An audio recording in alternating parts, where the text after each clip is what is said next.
Selamat datang channel Trading for Better Life. Di video ini saya coba analisa saham brand dan cuan yang hari Selasa kemarin terpantau terkoreksi.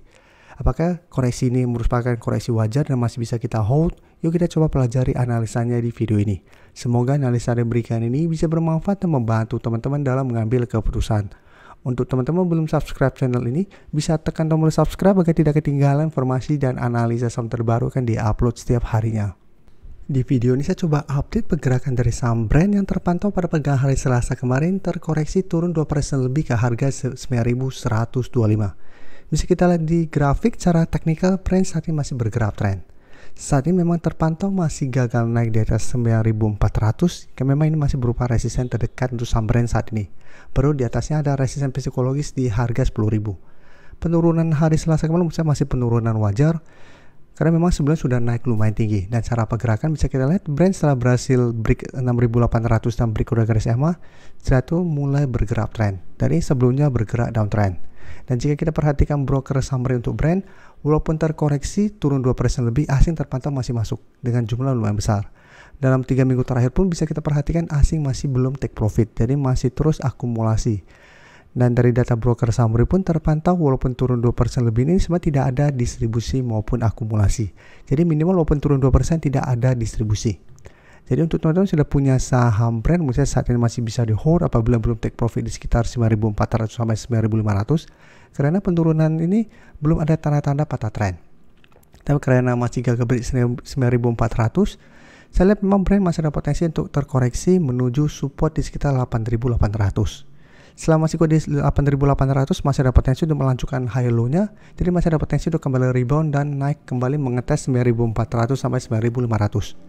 Secara teknikal selama brand masih kuat berada di atas 8.000 untuk saat ini, saya lihat brand masih potensi untuk lanjut uptrend atau lanjut on track untuk menuju target di 10.000-nya. Jadi untuk tren jangka menengah selama masih kuat di 8.000, brand masih on track untuk mengetes atau menuju harga 10.000. Karena saat ini bisa kita lihat garis EMA50 juga telah berpotongan masih lanjut naik. Kedepannya ada potensi garis EMA50 untuk menyentuh 8.000 atau berada di atas 8.000. Jadi patokan saat ini brand masih aman selama masih kuat di 8.000. Sedangkan untuk teman-teman yang ingin trailing stop, teman-teman bisa jadikan 8.800 untuk trailing stop jangka pendek. Apabila teman-teman sudah dapat di harga bawah dan ternyata turun bawah 8.800, bisa take profit dulu. Setelah itu tunggu kembali di sekitar 8.000 untuk re-entry kembali. Atau hold saja terus selama brand tidak turun bawah 8.000. Sedangkan untuk teman-teman yang saat ini baru mau coba pantau, sebaiknya coba tunggu kembali di 8.800 apabila brand 1 minggu ke depan mengetes atau turun mendekati 8.800 bisa bertanda rebound, masih bisa coba ikut entry. Jika tembus 8.800, sebaiknya coba tunggu di sekitar 8.000 untuk entry di support berikutnya. Selanjutnya untuk saham cuan juga bisa kita lihat hari Selasa kemarin juga sama seperti brand terkoreksi turun 1% lebih ke 10.800. Jadi untuk cuan saat ini juga sama masih gagal naik di atas resisten terdekatnya. Jadi untuk cuan resisten terdekat saat ini ada di harga 11.000, mencoba break, cuan ternyata masih gagal dan sama menurut saya ini adalah penurunan yang wajar. Sebelum juga bisa kita lihat ada satu candle merah mencoba break 10.000, gagal dan ternyata masih melanjutkan kenaikan. Jadi walaupun ada candle merah ini belum menandakan tanda-tanda untuk reversal atau patah tren. Kan secara teknikal cuan juga masih bergerak sangat tren. Jadi lebih oke apabila memang ada 2 candle merah atau 1 candle merah, satu masih melanjutkan kenaikan. Karena memang secara teknikal daripada naik terus itu kan lebih beresiko apabila lanjut turun, takutnya turun akan lebih dalam lagi. Dan jika kita lihat untuk cuan, asing memang melakukan sedikit distribusi, tapi distribusi masih sangat kecil jika kita bandingkan dengan akumulasi yang telah dilakukan dalam 3 minggu terakhir. Dan di broker summary pun terpantau penurunan 1% lebih ini bukannya ada distribusi, malah terpantau ada sedikit akumulasi. Jadi sama cuan dengan brand secara teknikal masih aman walaupun terkoreksi pada perdagangan hari Selasa. Candlenya juga walaupun candle merah ini juga menurut saya masih layak untuk di hold, untuk teman-teman sudah dapat di harga bawah. Sedangkan untuk yang ingin coba pantau saham cuan juga menurut saya masih bisa coba dipantau untuk tunggu di sekitar support terdekatnya. Untuk cuan, jika kita perhatikan support terdekatnya itu adalah support psikologis di harga 10.000. Jadi lebih oke daripada paksakan untuk entry di harga atas. Tunggu terkoreksi dulu mendekati harga 10.000, apabila masih bisa bertanda rebound baru ikut entry.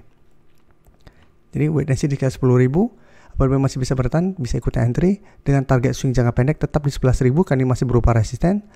Apabila berhasil break baru target berikutnya di sekitar 12.000 sampai 13.000. Tapi untuk saat ini yang terdekat adalah tetap di harga 11.000.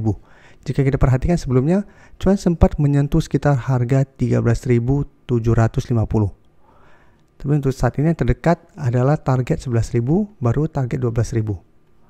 Jadi untuk yang sudah dapat di harga bawah, saya bisa jadikan 10.000 untuk trailing stopnya. Selama cuan tidak turun bawah 10.000, masih ada potensi untuk melanjutkan kenaikan. Jadi belum ada tanda-tanda patah tren. Tapi jika 10.000 tembus, harus hati-hati karena kedepannya 10.000 akan berubah menjadi resisten kuat kembali, dan cuan berpotensi apabila tembus 10.000 untuk kembali turun ke 8.000 atau di sekitar garis EMA 50 150 ini. Selanjutnya saya coba analisa TPA. TPA beda dengan brand dan cuan yang masih uptrend, beda juga dengan BRPT yang dalam beberapa hari terakhir ini mulai mencoba untuk bangkit dari downtrendnya. Tapi TPA bisa kita lihat sebelumnya memang sempat bangkit, mulai terbentuk high low, sempat break garis EMA 50 150, tapi ternyata gagal naik melewati 8.800 dan 8.600. Mencoba untuk break ternyata gagal, malah lanjut turun kembali di bawah garis EMA. Dan saat ini TPA mencoba untuk bertahan di sekitar zona 7.250 sampai 7.400. Karena sebelumnya ini merupakan resisten yang beberapa kali menahan kenaikan dari saham TPA. Saat ini memang berubah jadi support, tapi ingat, support ini tidak terlalu kuat. Apabila tembus secara teknikal, TPA akan lanjut downtrend atau lanjut lower low dengan target penurunan di sekitar 6.800 sampai 6.500. Dan dari data broker summary, jika kita perhatikan penurunan 1% lebih ini memang terpantau masih ada distribusi walaupun distribusinya tidak besar. Dan jika kita lihat, asing terpantau masih terus keluar dari saham TPA. Jadi beda dengan brand dan cuan, asing terpantau secara keseluruhan masih akumulasi dengan jumlah lumayan besar. Untuk TPA dalam beberapa minggu ini asing terpantau masih terus keluar dengan jumlah lumayan besar. Jadi secara teknikal TPA tidak oke karena masih berada di bawah garis EMA 50 150 dan ternyata masih ada outflow. Jadi beda dengan cuan dan BRPT yang secara teknikal masih oke, masih berada di atas garis EMA 50 150 dan masih ada inflow. Jadi apabila teman-teman punya saham TPA harus hati-hati apabila 7.200 ternyata gagal bertahan dalam 1 minggu ke depan. Karena secara teknikal ada potensi untuk melanjutkan low. Apabila mau coba spekulasi buy, wait and see di sekitar 7.250. Apabila TPA 1 minggu ke depan mengetes target harga ini masih bisa bertanda rebound, baru coba ikut entry. Atau tunggu TPA berhasil naik di atas 7.400 baru entry di sekitar 7.400 dengan target terdekat saat ini tetap di sekitar 8.000. Apabila TPA mencoba break 8.000 masih gagal, secara teknikal masih akan sideways cenderung downtrend. Saya ingin memberikan sedikit informasi bahwa saat ini channel YouTube Trading for Better Life sudah mempunyai fitur membership. Jadi fitur membership ini apabila teman-teman mau join bisa tekan tombol join ini. Bisa kita lihat di sini. Cukup dengan 29.900 atau 30.000 per bulan, teman-teman akan menjadi bagian atau member dari channel YouTube Trading for Better Life. Jadi teman-teman bantu mensupport channel ini. Dan dengan menjadi member, teman-teman akan mendapatkan live streaming setiap hari Minggu pada jam 9 malam. Untuk informasi lebih lanjut, teman-teman bisa pelajari di video ini. Terima kasih telah menonton video ini. Like dan share video ini bila bermanfaat bagi teman-teman, dan support channel ini dengan cara tekan tombol subscribe agar channel ini bisa makin berkembang dan bisa membantu lebih banyak orang lagi. Terima kasih.